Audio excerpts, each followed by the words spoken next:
100% català. Periscopi, le magazine 100% català.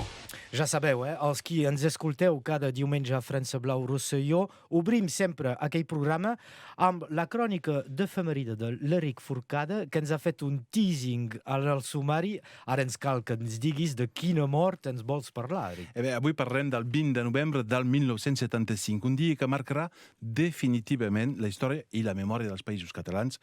En efecte, és el dia que va morir el general Franco, el militar que s'havia imposat via una guerra civil de 3 anys i que havia imposat la seva dictadura durant 36 anys als diferents pobles de l'estat espanyol. Això fa que se va viure aquest dia com un gran dia d'alliberament pels països catalans. Aquest dia arribarà després d'un llarg fulletó. Feia prop de 2 mesos que se parlava dels greus problemes de salut del vell dictador. Aquests greus problemes se transformaran amb els dies amb una agonia sense fi. Això fins al dia 19 de novembre, quan se'l va posar en hibernació, deien en aquell moment, és a dir, que els metges van baixar la temperatura del seu cos per mantenir simbòlicament en vida. Franco morirà finalment, i sortosament, el dijous 20 de novembre a les 4:25 de la matinada, una mort que se veurà confirmada i oficialitzada a les 10 del matí via una intervenció per la televisió del president del govern espanyol. A partir d'aquest moment, la gent se va apuntar per celebrar la mort del dictador. Llavors, suposi, tal com conec l'Eric, que aquesta mort també se va celebrar a casa nostra? I sí, a Catalunya del Nord la gran notícia va arribar gràcies als flaixos informatius del migdia de les ràdios, i aquí també se va muntar una festa popular improvisada. Imagineu-vos la Catalunya del Nord d'aquest moment.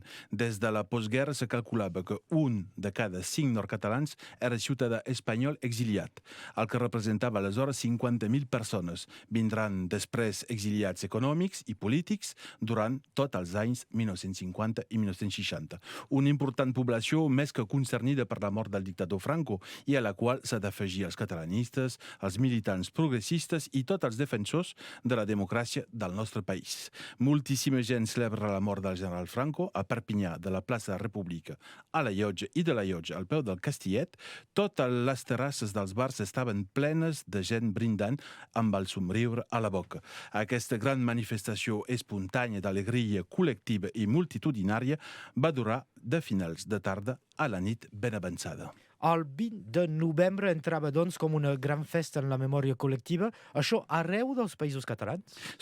Arreu i sobretot a Catalunya del Nord, però si hem d'entrar de debò al nostre imaginari col·lectiu propi a la Catalunya del Nord, hauríem de corregir una coseta. Diem que aquest dia es va destapar moltes ampolles de xampany, però això no és veritat. Ni era xampany, ni encara menys cava. Paradoxalment, per celebrar la mort d'un dictador espanyol, se van destapar, com era habitual a casa nostra, moltes i moltes ampolles de blanqueta de limús. Ni muscat, ni vir, blanqueta de limús per celebrar la mort del dictador Francisco Franco.